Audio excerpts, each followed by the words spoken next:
If you've seen my first video, you know that I have pet roly-polies or pill bugs or isopods or whatever you want to call them. And right here on the camera is an isopod enclosure post-disaster. So basically, I caught a few from my yard a few months ago, but due to some disasters, natural causes, stuff like that, um, there's none left. So in this video, I want to go out in my yard and catch more. So let's go do that.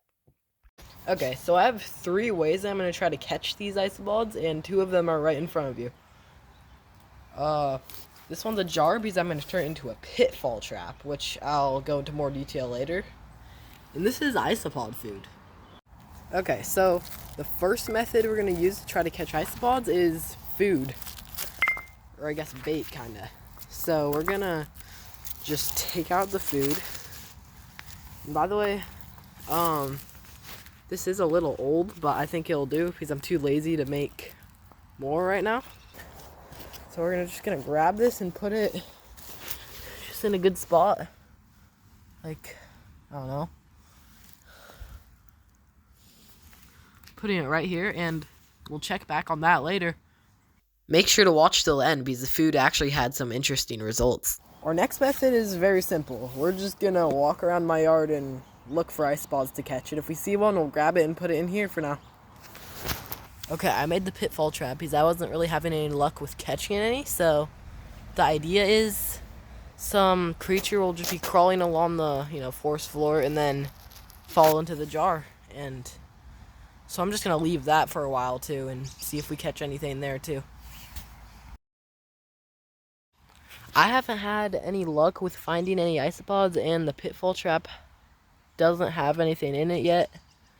So I'm gonna check in later, and for you it'll only be a few seconds, because isopods are nocturnal, at least mostly, so I might have better luck at night, and the pitfall trap will take a little bit of time.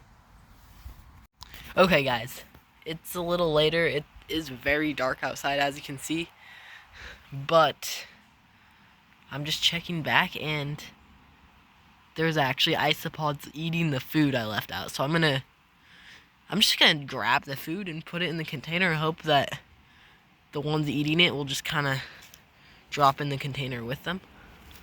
So let's try that.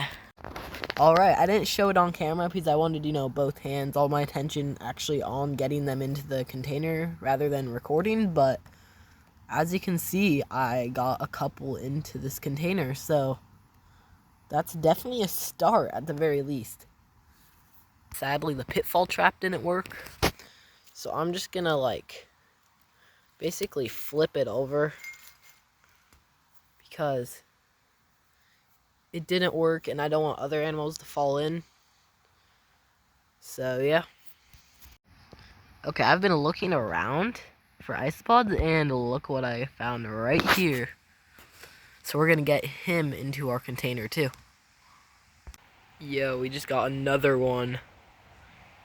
This is actually awesome. We found a good time to catch them.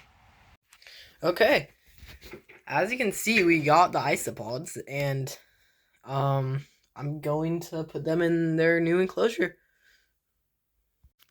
Okay, so this is the enclosure I'm going to be putting them in, and if you have isopods as a pet, you would know that over here you'd probably want moss, and I just don't have moss on me right now.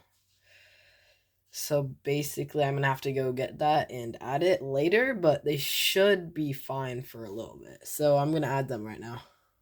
Okay, so these are the first few that I'm adding. I'm going to just put this little piece of bark that they're in into the enclosure. Okay, there we go. But there is still one left in here, so I'm going to just tilt the enclosure maybe. Then, okay, they're a little scared.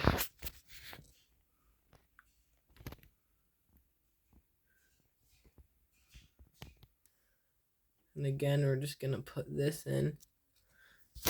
So now they're all in here, so they should be able to just climb around and explore. Okay, they're in the enclosure now. They're kind of settling in. Most of them I can't even find, which is kind of just normal when you add isopods to a new bin. But they definitely might just be a little scared from me catching them, and they just need time to adjust and find a place to hide. And there is one over here if I can find it.